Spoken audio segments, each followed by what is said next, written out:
We're in the top 1%, boys. Yeah, finally, for something. For something, yeah. So at least something positive. It's just a constant reminder, like if you're lazy for one day and you let the next unicorn flip through, you've got to live with the fact that you missed that opportunity. Because acknowledging the simple truth that the solution lies in VC's own hands would require them to take responsibility. And that's a choice too many are piss weak to make. We believe that 80% of the conviction comes from actually jumping on a call with the founder because we assume pitch decks are shit. On Friday, Supreme Court Judge Jim Delaney dismissed Shiffman's claims. He also ordered Shiffman to pay the Sleeping Duck founder's legal costs. Wake up screaming. Wakes up screaming, constantly wetting the bed. He's trying to understand why we at Tribe don't see more female founder or female co-founded ventures applying for investment. Like it's a very small percentage of applications that we receive. Good afternoon. Hey guys. The sun is actually out. Let me just open the window. It's a beautiful day out there. Yeah, it's more than that. Almost. Sunscreen. My head got burnt yesterday. Your head would get burnt under a reading lamp now. That's true. There's not much coverage. Which is good that the sun's out, given that we're unfortunately missing the Tropical Innovation Fest. We've decided to stay in London as we did last year to have follow-up meetings, but the consequence is we miss another ecosystem event, which given we missed a couple so far this year with other things, we're missing out. Yeah, shout out to Tara and Kate, and seeing on socials the number of people that are up there, and we're really missing out. So bummed we're not there. We said goodbye to our whole cohort this week. They've all gone off to achieve other things. Any final reflections? Just a good crew. We did the final brekkie on Saturday and gave out our awards that tend to blur the line between offensiveness and genuine awards. But yeah, just reflecting on that, like a really awesome crew that was out hustling hard the entire mission. So been an absolute pleasure. I've even managed to get into the rhythm of sleeping, which given we're going home tomorrow is a little bit pointless, given it's going to have to go the other way. Yeah, Maren made it back to Germany and slept for 12 hours, woke up and then had another hour-long nap, which I think is a testament to how much she gave to make the mission work. And Jack, he's been sleeping 12 hours a night since he got here, so... Sleeps like a baby. Actually, no, that's not true. It's you and I that sleep like a baby, Don. Wake up screaming. Wakes up screaming, constantly wetting the bed.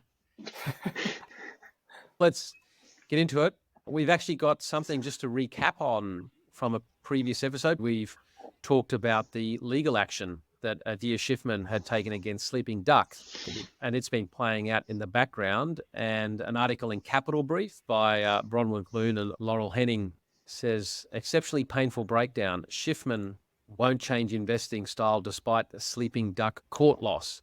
The angel investor has just lost an almost 3-year court battle with the founders, but insists it won't change his style. On Friday, Supreme Court Judge Jim Delaney dismissed Shiffman's claims. He also ordered Shiffman to pay the Sleeping Duck founders' legal costs. Which I can't imagine will be cheap. There'll be some decent legal costs with that case. Yeah, 3 years. That's not cheap. Interestingly, he still retains 9.4% of Sleeping Duck. Shiffman was quoted afterwards saying, even with a minor stake, I tend to be as emotionally invested as the founders. He had alleged that he'd been frozen out of decisions and had been oppressed, including not being able to realise his gains through several potential deals that would have provided him liquidity. He invested $100,000 for 10% in Sleeping Duck in 2017 with an option to acquire another 10%. So yeah, it's a hard game, even when you have a bit of a win on paper. He obviously felt justified in taking legal action. The founders felt justified in what they did, and the courts have sided with the founders. But it does highlight how a lot of these things are built on trust. It builds on a working relationship. And in this article, which we'll put in the show notes, that trust broke down during the period of time that he was working with them. And it just sounds like that relationship went south and they didn't want him involved anymore. Yeah, it's a reminder of the number of ingredients that have to go well to have success, and just the potential internal conflict, even from within, right? Like amongst your own cap table, your shareholders, your team. But look, it's resolved. Hopefully all the parties now can move on. He's obviously still a shareholder sitting there with 9% of the company. So hopefully they can just move forward and keep doing good things. So jumping into this week's items, just because this is a podcast that you're listening to, and a lot of people have started podcasts, but not a lot of people actually continue with them. What did we see the stat the other day? That something like 95% of podcasts never get more than 9 episodes. People give up. Yeah, so that came from Alex Holmos. He shared a post saying that 99% don't make it past 20 episodes. So if you do more than 21 episodes, you're in the top 1%. And hey, we're in the top 1%, boys. Yeah, finally, for something. For something, yeah. So at least something positive. I think 99% of our listeners would be wishing that we'd given up at 20 episodes. But it was amazing how much this last week in London, people referenced our podcast and just had so many questions about it, including, what's wrong with you boys? Why are you still trying to record while you're over here with this ridiculous schedule? But the other post that was this week on this topic was from Harry Stebbings, talking about the power of consistency in terms of episode production. And his stat that what was the number? It took him 125 shows before 20 VC gained over 1,000 plays for a single show. Wow. That was a cadence for 2 years before he got one that was viewed more than 1,000 times. So it's a game of consistency, and especially for us in the world we play, to build trust as an investment fund manager or an investment manager, that consistency part is especially important. Is it like the saying, you don't rise to the level of your goals, you fall to the levels of your processes or something like that? And how is that relevant, you may ask? Well, Consistency, just doing things consistent, is one of those foundational processes. yeah, and in our game where we can't guarantee outcomes, the best we can guarantee is consistency of process. And so demonstrating consistency is valuable. But for everyone that for a founder thinking, should I not have a podcast? You've really got to understand your go-to-market strategy. You've got to understand your funnel and what you're optimizing for. And don't just do it for the sake of having a podcast. Like for us, there's a strategic, like we're aiming to differentiate through the content pieces that we deliver. And so it fits for our model, but it's not for everyone. Absolutely. And during the week, I had a board meeting while we were here, and we were talking about founder-led contents. And the reality is, in a world of AI that's going to be able to create from a text prompt the most amazing visuals and all sorts of content, all of that kind of stuff is just going to become so ubiquitous, people are going to switch off. Whereas founder-led, human, empathetic, interesting, differentiated content, I think people are going to connect into. And so a lot of founders who maybe are a little bit trepidatious about putting themselves out there, I think the really successful ones are going to find that brand building can be of absolute value. You've got to find what works for you. And as I was sharing the other day, one of the reasons why we've been able to keep a weekly cadence is that we don't, to a certain extent, we don't put a whole lot of creativity in it. We go through, we find articles that might be interested to our ideal client profile. We throw them into a shared doc, add a few notes, and we talk about them. I think a lot of people trip over themselves with thinking they have to put a lot of effort and creativity, and we just try and find stuff that people are interested in. Now, if we were finding stuff that people weren't interested in, then our listenership would drop off and then nobody would give a shit. Charts included. Yeah, charts. Well, even the charts was a discussion piece. They're like, why do you throw in random charts? I think most founders and early stage investors like random shit. Like, I'll waste another 5 minutes of their time. I'm not above that. Yes. Speaking of consistency, the other part that's consistent with our podcast is references to Elon Musk. And there was some more news around Musk this week.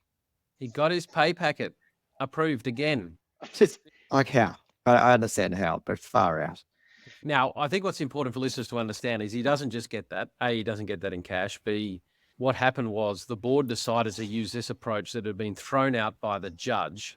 And so they thought, if we go back and get it approved again, then that would give them some strength in trying to go back against the Delaware court. But the judge still has to approve it. So what's happening now is they've gone back out for a vote. And now the board's got to go back to the judge and say, you got it wrong. They've approved it for the second time. Now, keep in mind, if you recall, the litigation entity that normally gets a percentage of what they save shareholders, what was the number? Like a few $1 billion is what they put their hand out for. So make no mistake, they are going to fight hard because they've got billions of dollars riding on the line here. And so the plaintiff, if they were found, so if the judge then says, yeah, okay, if your shareholders are dumb enough to do it, then I'll just get out of the way. Make no mistake, the plaintiff's going to appeal. So this has got years to play out. Yes, definitely not the end of it. And for those that really love Elon Musk, the Wall Street Journal's been doing some great investigative journalism, and there's a couple of podcasts out of just some of the cultural things. And he really wants to repopulate Earth and change the birth rate by impregnating as many of his staff as he possibly can. It's weird, and just go listen to the podcast. He's become a bit of a PR nightmare, and which links into the next topic in the news for this week. Yeah, I saw this post from Jessy Wu, and I think it was relevant to us because a lot of the sessions towards the end of the week here in London were founders really talking about, how do I get my marketing right? How do I get my brand right? How do I generate some of those leads? And so I just thought this was timely because Jessy Wu, and we'd highly recommend you connect and follow, because she's a prolific content generator in the ecosystem she puts founders, if you want press coverage, start pitching journalists like they're investors. When well-timed, press coverage can be a huge boon for startups. It can create brand awareness, drive customer acquisition, and attract talent. And so I'll put the full post in the show notes, but it goes on to say there's a couple of things that a journalist takes into account, like, is this going to be of interest to the readers, obviously, particularly their subscribers? Journalists are always looking for stories that will resonate with the many readers because it impacts the readers' lives. And so when pitching a story, think deeply about linking your news to something that's of interest to their readership. Will they have exclusive access to the story? So in a very competitive world for the media, many publications are paywalled, and therefore they're trying to generate exclusives for those readers. And so before running out and just putting that stuff everywhere, if it is of value, you may be able to get some engagement from a traditional journalist if it's exclusive. Does the article form part of a broader narrative? So if there's a narrative happening in an industry or just generally, is this part of a narrative so that it can then lead to more articles for the journalists to connect into? Just some thoughts. And we ourselves probably have not been very good on the PR bandwagon, because when you're in the trenches trying to build a business, you tend to forget. Yeah, totally. Some good reminders in there. And just realizing, yeah, I have not done a good job of this. And Simon Thompson, sorry, I owe you a reply to an email too, even about our own press release, that, probably not a good idea to drop a press release right before starting an intensive mission in another country. But being sure you follow up with journalists that are actually interested in writing about you would be one of my tips at the moment. Then I don't know if you saw David Swan's comment. He commented on the post saying, agree with all of this. I urge founders, VCs, or anyone in the ecosystem to not be shy in reaching out directly. I think people can often psych themselves out about dealing with the media, think that they need to have studied PR to pitch me a story, or that we're scary for whatever reason. We're not, speaking for myself anyway, which is true of Swanee. And often I get better results dealing directly with the founders rather than through an agency. Like, I think that's a really good point too, is often as founders, we might think, wow, I need someone to manage this, to craft the story, to get it right. But again, going back to what we're talking about with the podcast, like, being human, being authentic, and actually building the relationships and putting your own little personal connection with the journalist is really important. So did you send out press release stuff to Swanee? I did. I haven't replied. I haven't put a response, but yeah. The problem is, if you go back to Jesse's main thing, it's got to be relevant and interesting. So Absolutely. One of the other things I've seen founders put out press releases, but they're too salesy. They're too me and all the wonderful things, and a lot of subjective stuff that can't really be demonstrated. Journalists are really there to understand the story, put forward fact.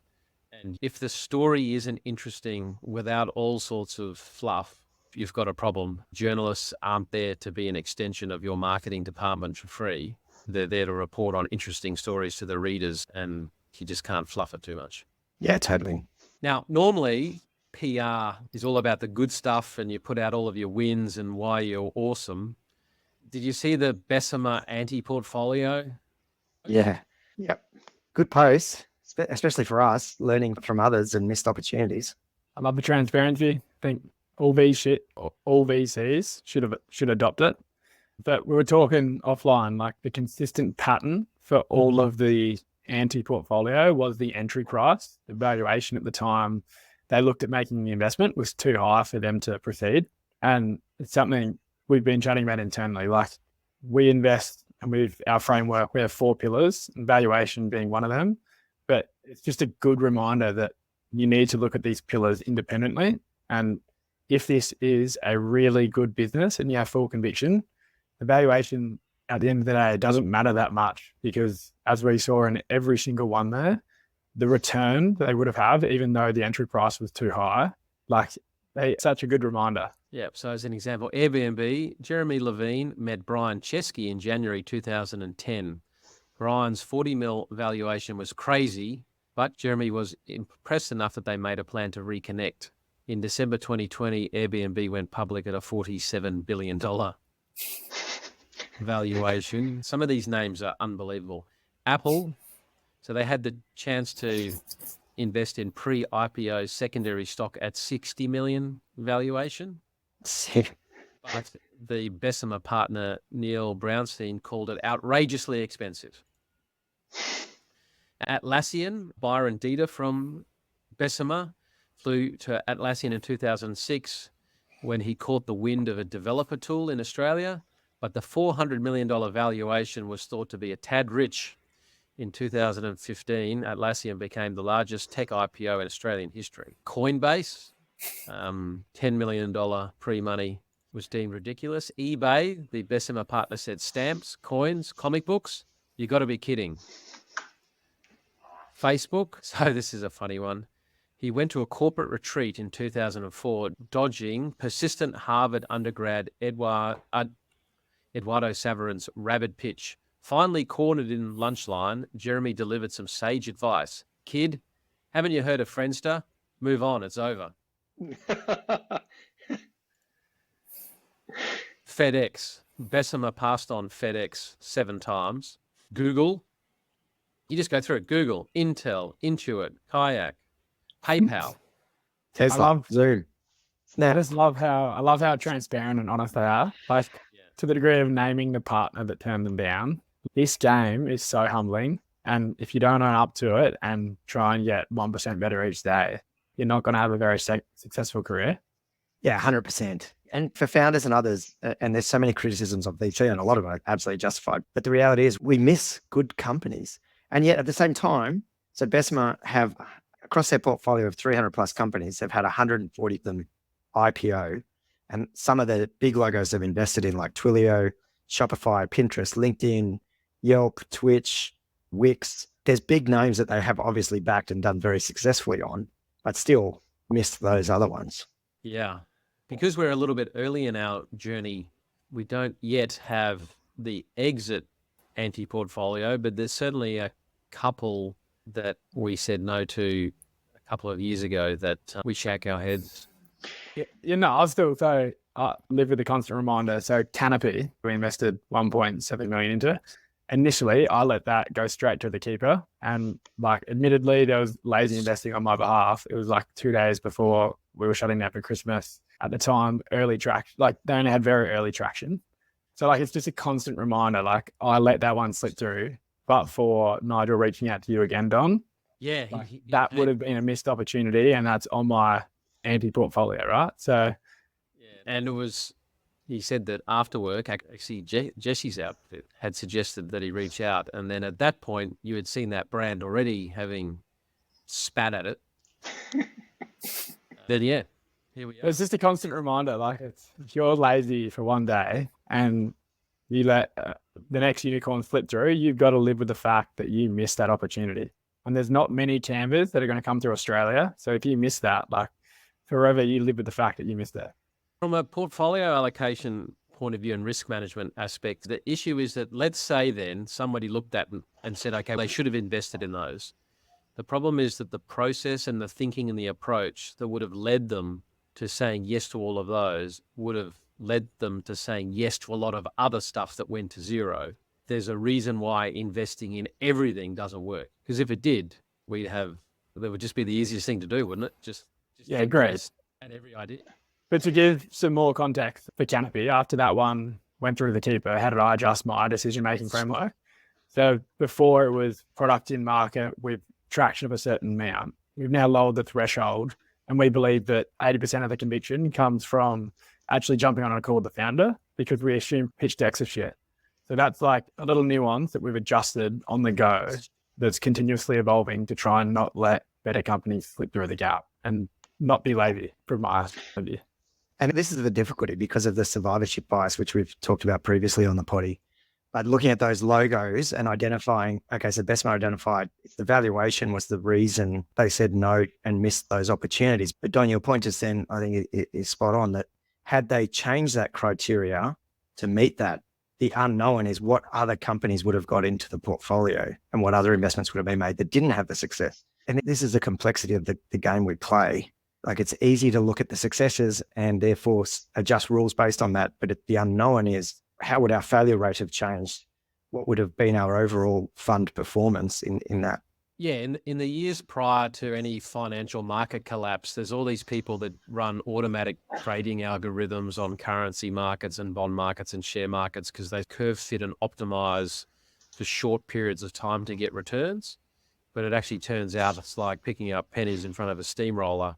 They don't take a long enough view, and then something comes in that just screws their risk management, that screws their assumptions, and cycle after cycle, people just get blown up.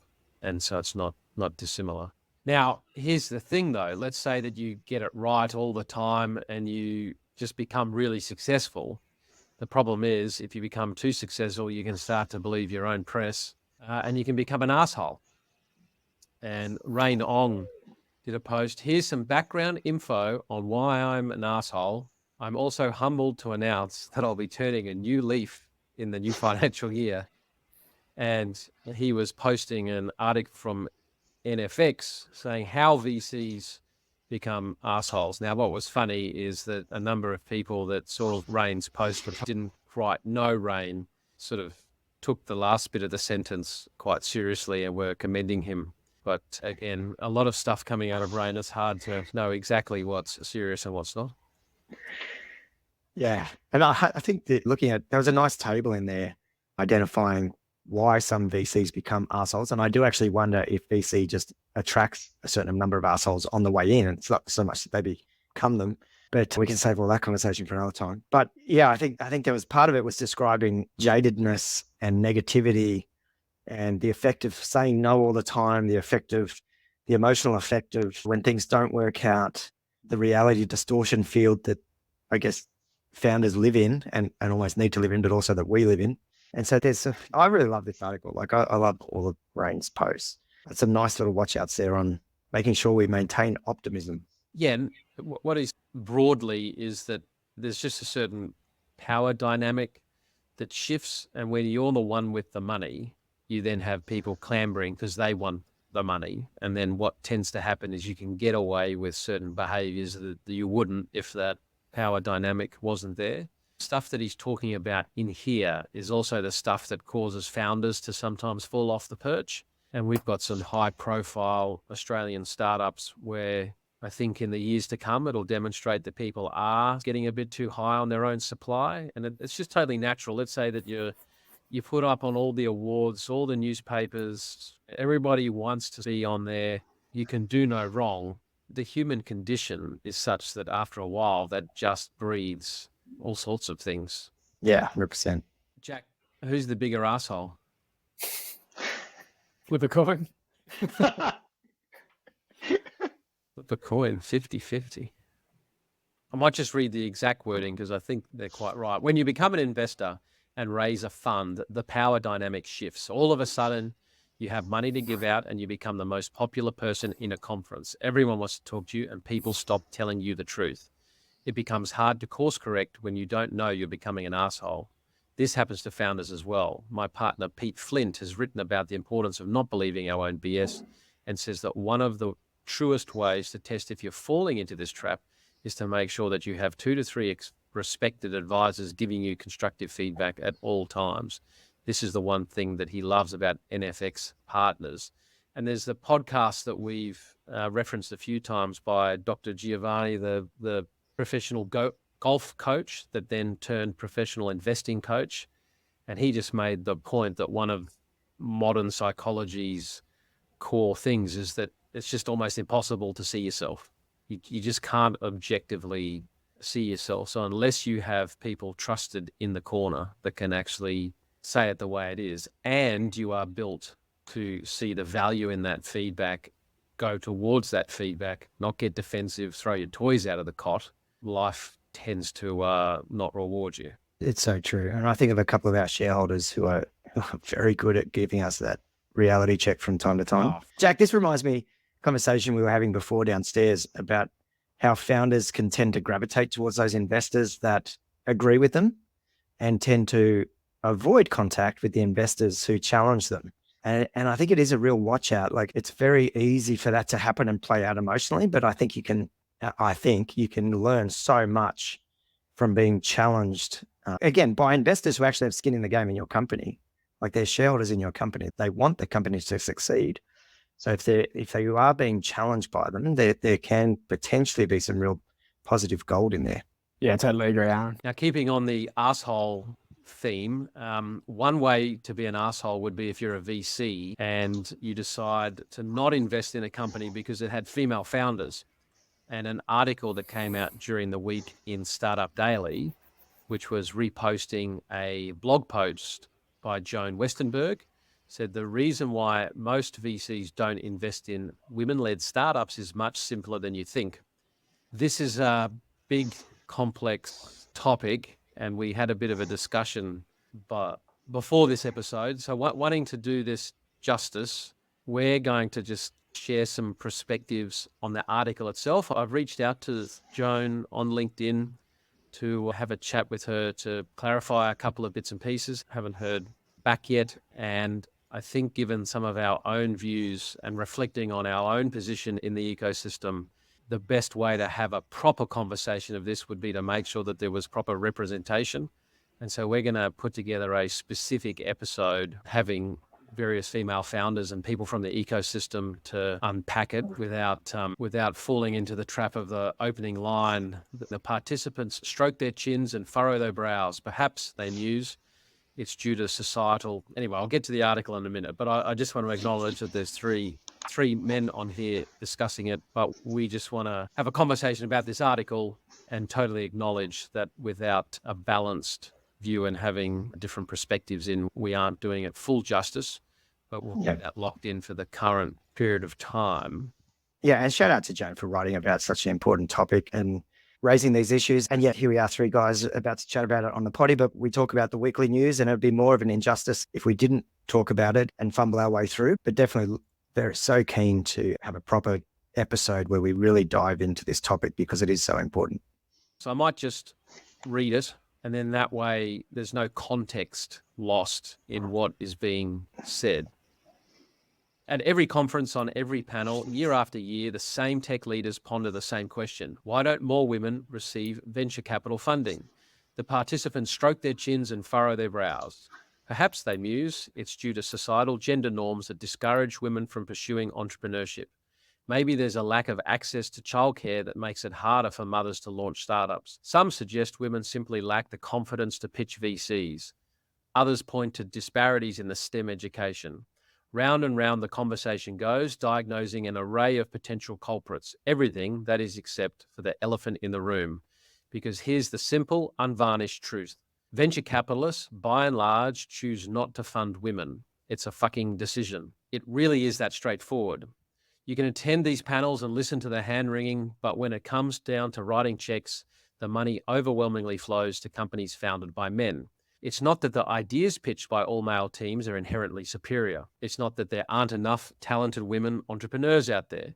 It comes down to the decisions made by individuals controlling the purse strings of venture capital, a group that itself is dominated by men. In 2022, companies with solely female founders received a paltry 2.1% of all US venture capital. Mixed gender founding teams fared slightly better, pulling in 16.3% of the total. That leaves approximately 81.6% of VC dollars that went to companies founded exclusively by men. Now, one could argue that maybe there are simply far fewer female founders seeking VC funding in the first place, but the data doesn't support that notion. In 2019, women made up 28% of all US entrepreneurs. That's a significant chunk, even if it's not yet at parity. And women are starting businesses at a faster rate than men, with 16.7% growing in women-owned businesses between 2012 and 2019, compared with 5.2% growth of male-owned businesses. There's clearly no shortage of ambitious, capable women starting companies. The problem lies squarely with who venture capitalists deem worthy of backing.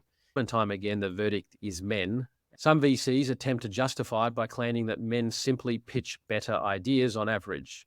Famed investor John Doerr of Kleiner Perkins once said the firm looks for white male nerds who've dropped out of Harvard or Stanford. The implication is that this narrow archetype produces the best startup concepts. But this mindset becomes a self-fulfilling prophecy. If you only seriously consider founders who fit a particular profile, of course you'll continue funding similar people and ideas.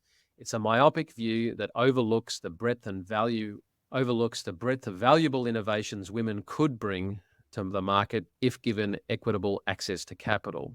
Other VCs may shrug and claim their hands are tied because their limited partners, the institution and individuals whose money they invest, prefer to play it safe in founding teams that look like past successes. It's an odd abdication of responsibility from firms that fancy themselves as bold risk takers.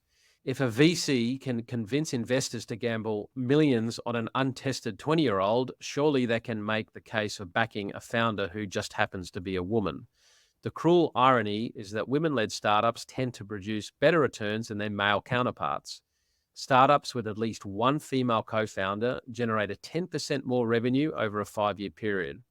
Women-led tech companies achieved 35% higher ROI and 12% higher revenue than male-led businesses when venture-backed.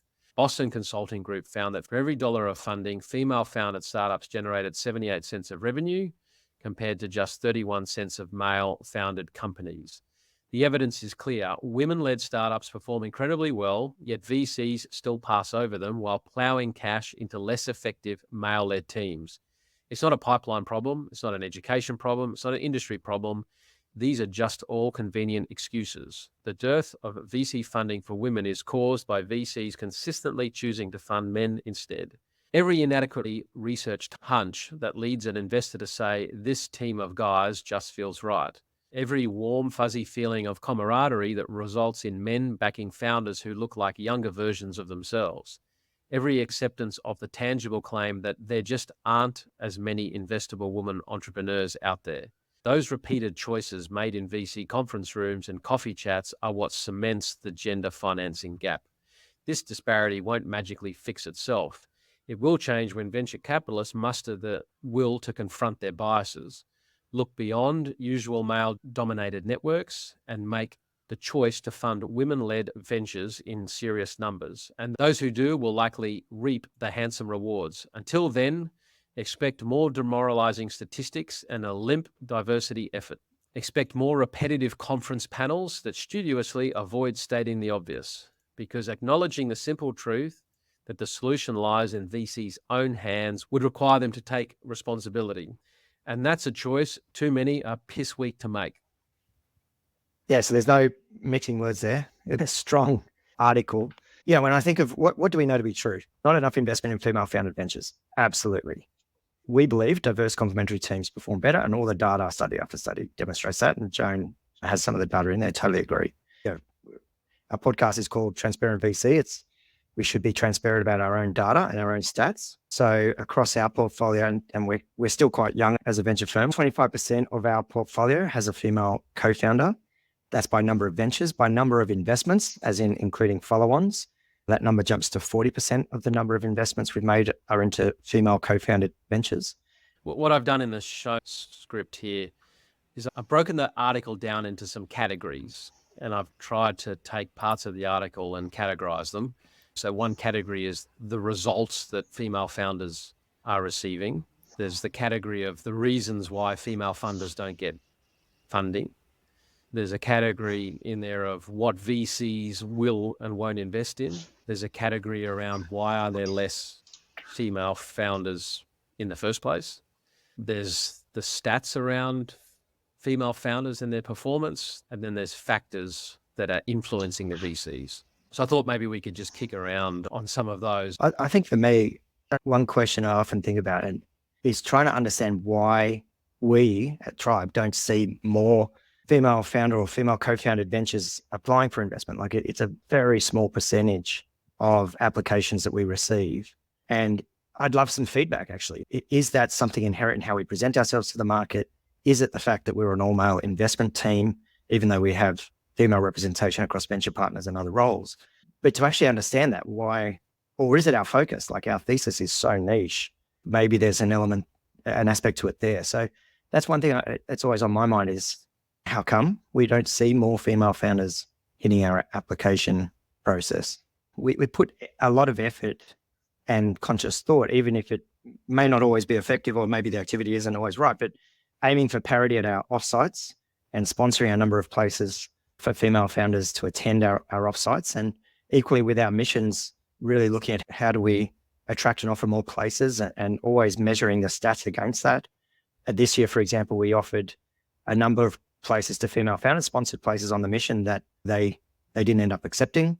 So these were applicants who had applied, they were eligible, they were ranked on merit, but couldn't actually end up attending the mission. So we put a lot of effort into that end of our funnel to try and improve those application rates. Joan's point about it's a fucking decision, and I'd love to actually chat to Joan and unpack that. I think there is definitely, us as fund managers, we've made a decision on our thesis. So we focus on B2B tech at around the Series A stage that's heading to UK, US, and that is a conscious decision. And we've made that decision because of our past experiences in terms of where we can add value, because we're a very high touch VC and it's a space that we know. So to Joan's point that we have previous life experiences that are therefore biasing our decisions, and it's a conscious decision, our investment thesis. And so when I was reflecting back on, female founders that I think are just absolutely incredible and out there doing it that we haven't invested in or would have loved to invest in, I think of someone like Susanna George, like an amazing founder with Urban List doing incredibly well, wouldn't meet our thesis. And so to that extent, the decision for our thesis has meant we've excluded an incredible female founder. Equally, there's some great female founders I know that have never raised capital and done bloody well, like Marie Phillips with Icon Software, exited to Technology One, having never raised capital. And one of our early ones that we took to the syndicate was a great female founder, but our syndicate rejected it because it was ag. We didn't do enough work educating the syndicate that no, we're not getting exposed to the weather here. This is ag tech. The predominant thing is the idea, and then it's the team to execute that idea, but it's the idea that's being said no to. If there are examples where people are saying no based on sex, that's objectively shit. Oh, totally shit. Any of the VCs we're talking to, it's not just, do you have any deals? Because we all like to co-invest. It's, have you got any female founders? There is a lot of rightful focus on it. I think one of the things that would be important is to define terms as well. And so the article talks about good businesses. And what we find is that there are a lot of good businesses that people are seeking investment for. Now, venture capital is one type of capital that's searching for certain types of businesses to achieve certain types of returns. So I think maybe if we just start with, what do we define as venture capital? What is it looking for? And Jack, you and I had a discussion about that. How do you view what a venture capital investor is looking for? Yeah, so we're looking for startups which can achieve $100 million revenue in 5 years. And that's the dynamics of the business model allow that, which is just one type of company that allow that, right? There are various other business models simply that just do not allow that. And not all of them do. Not all of them get to 100 million. It's more about, do the conditions exist that we can see that as a potential outcome? Yeah, absolutely done. A lot of businesses we see, regardless of gender, simply aren't a fit for BC just because of the business model. Now, that doesn't mean that they're not a good business. Like, they could still be a great business, but either the growth profile doesn't fit VC, the size of the opportunity doesn't fit VC, a whole range of other factors. And I think that's the other question is, should VC change? And I think that's part of what Joan is referring to is it's been done a certain way like this. And yes, those other business types should be able to get funding. It won't come from VC as it currently is. Yeah, potentially that creates an opportunity for other types of fund managers or other types of investors to actually set up and establish new models or different things and take different approaches and portfolio thesis. We don't just write checks and passively sit back and watch it as an investment. We are actively involved. So for us, part of the decision about our focus and our narrow, very niche focus is based on our past experience, which for us translates to where we can add value to the portfolio companies beyond the capital. And so for us, we're just sticking to what we know because we're not just purely deploying capital into that space. It's not pattern recognition as much as this is where we want to add value beyond the capital to help founders and on that journey, which we know is bloody hard, and try and make it a few percentage points easier. The article goes into the fact that there is currently less female founders, although the rate of change is changing, it seems, from the data. It's 15% growth in female versus 5% growth in men. So maybe this is something where we are going to get to a point of parity in terms of the number of female founders, and then that will then drive, hopefully, the investment side. At this point in time, our deal flow, and I think it matches the broad industry deal flow, there are less women starting companies that fit the mold of VC. And is there space for other models within the investment landscape? Absolutely. Is there space for other funds with different focuses and different investment theses and different ways of addressing this? Absolutely. I've got a few thoughts on why there are less female founders. I think they would probably be best discussed when we do a proper panel with some female founders. I think part of what Joan is asking us to challenge ourselves on is what does it take, and our pattern matching of past experiences and observations of others on what has been a predominantly male dominated data set, and whether there is another way of getting these businesses out there and being successful, which I think is a really healthy discussion. And yeah, I think to even come anywhere close to doing this topic justice, we have to have a more diverse panel for discussion. So, and I think there's room for so many different models in the market, but maybe we save it for another one so we can do it justice. Hello@Tribe is the podcast email. hello@tribeglobal.vc. I'd love to hear all the feedback. I think it's really important we do.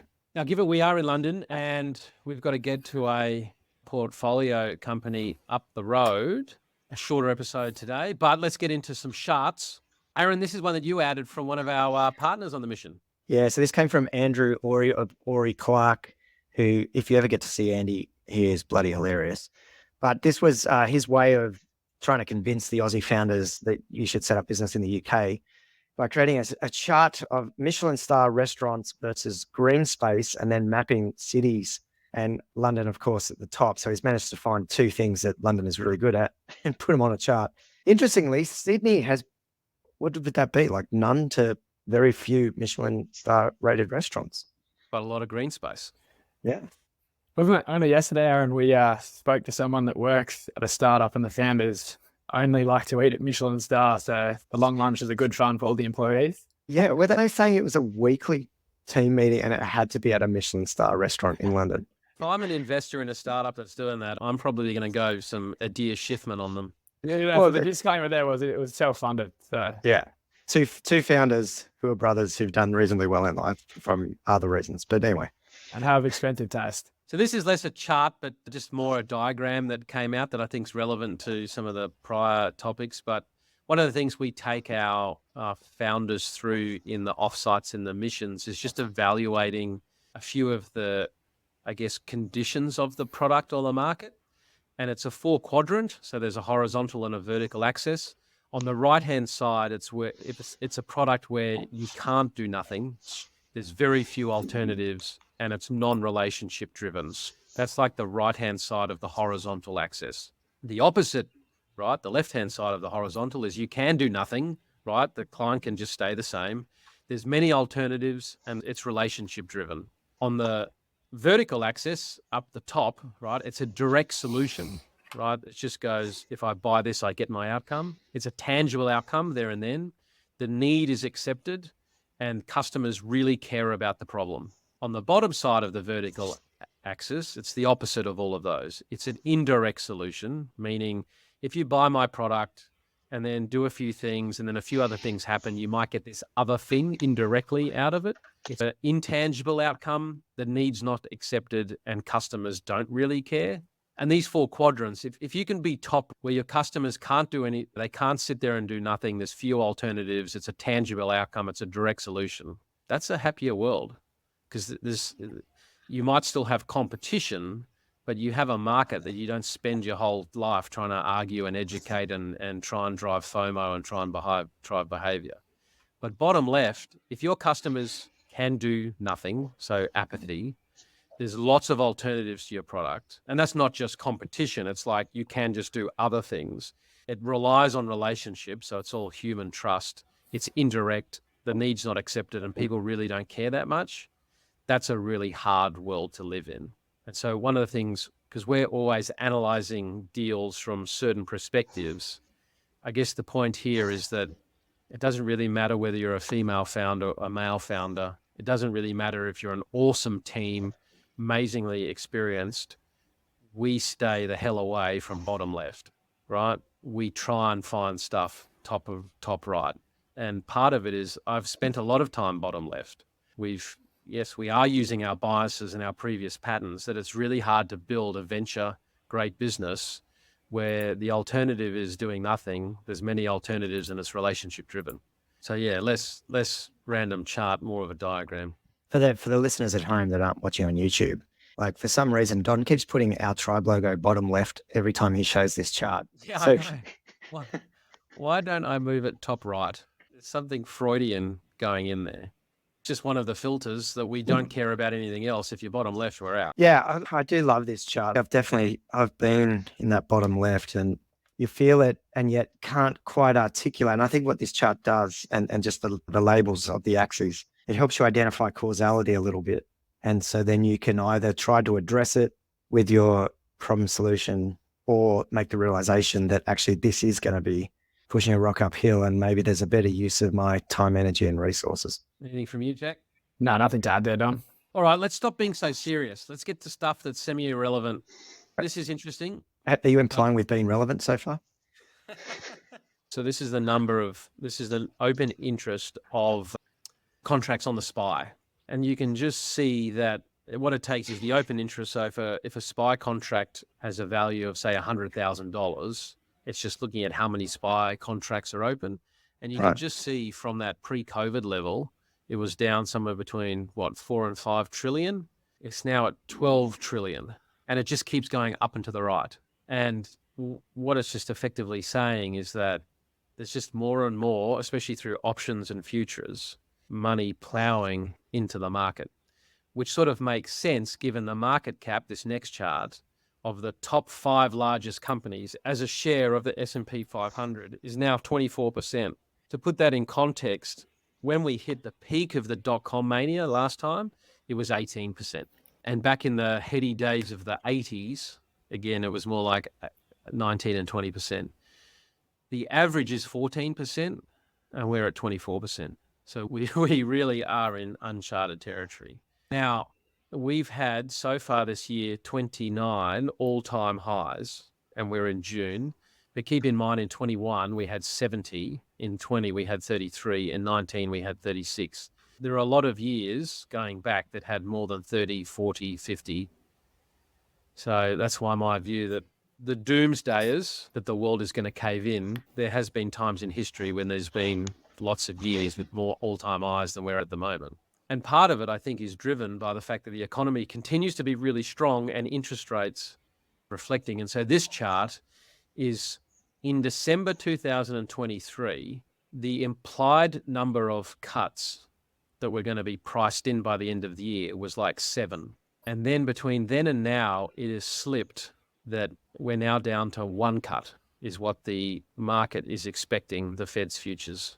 And so it's just saying that as every month goes on, so in January, it had a little peak, but then in February, it came down again. March, it came down again. April, it came down again. The economy is just continuing to strengthen, which the market then says, well, why would the Federal Reserve or RBA cut? And the market is pricing in more I bet you this gets to zero. I bet you we do not see any cuts this year. This next chart is effectively saying the same thing. When we came into 2024, we were expecting a linear drop from 5.3% down to 3.8%. But what's happened is it's been extended. The market is saying nothing until the later half of the year, but I have a feeling that it ain't going to happen. Now, partly why? This is a chart of S&P companies citing the word recession in their earnings call. So you can see in the peak of COVID, it spiked 208, and then it fell to 125, then 73, then 44, then 35, then 18, and then bottomed at 15. Then in Q1 of 20 and Q2 of 22, when we had like the big tech, it's hard to believe that we've had it given the all-time highs, but the market shat the bed and lots of stuff started getting cut. It then peaked at 235, but then you can see it's falling down and to the right. So S&P 500 companies every quarter use the recession word, and risk markets are effectively confirming that. This is a chart showing the cross-asset pricing of risk, which is Citibank's global risk factor, measuring the volatility across 22 of the world's big global ETFs. And it's still sitting around at all-time lows, and this chart goes back to 2006. So there's no volatility creeping into the system yet. There's no cracks in the system. But maybe boat sales is a canary in the coal mine, because boat sales in the US keeps dropping. Maybe it's going to be time. So the boat sales have fallen below the 2018 level now. So if you're in the market for a boat, maybe keep an eye out. This is a chart of the energy transition. This is pretty impressive. This is the exponential rates of solar, battery storage, EV sales, and wind going back to 2000. And it's just up and to the right, like as you would well imagine, like just battery storage growing at a 54% CAGR, wind 15% CAGR, solar 29% CAGR, sales 60% CAGR. Battery storage, that's phenomenal, isn't it? Look at that. Yeah, it's just for listeners at home, it's just these unbelievably exponential curves. Now, maybe that's why the Brent bullish bets are at 10 years low. So the Brent crude, which is one of the larger futures contracts, this is the number of outstanding contracts, and we've fallen close to the low from 2014, 10 years ago. So just the contracts of people going long on oil seems to be dropping. So I wonder if the energy transition, like so much more renewable coming in, people are starting to make bets that we're not going to have as big a price appreciation in oil. And it could also maybe be, this is a chart here of the percentage of America's oil as a percentage of the global oil. And what's interesting is from 2016, the US was just above 10%, and it's grown to above 16, just above 16%. And that's taken market share away from Russia and Saudi Arabia. So the US has become far more self-reliant on its oil, which I wonder if that takes some of the volatility out of it. If you look at since Ukraine and sanctions against Russia, that's the inflection point for that recent run of US percentage of production. Yeah, I did have a funny meme, but I thought better of it, so I'll do better on the humor next. I was going to say, are you sick, Don? But then I know you actually are. So I am actually. I've caught. If you're listening, Dylan, I think it was you. Now there's a context to that. Actually, I should. That is a really bad way to. Yeah. No. For God. It's been a pleasure. He gave me a satchel of vitamin C because he himself was unwell, but of course, if he was unwell, he's been handling it. And then so,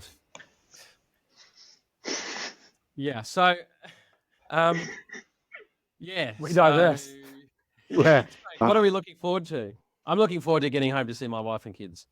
I've certainly become homesick in the last few days. My wife is an absolute trooper, a wonderful woman holding the fort there with the 3 kids. So I look forward to giving them all a big hug, and I would not be able to do what I do without her in that role.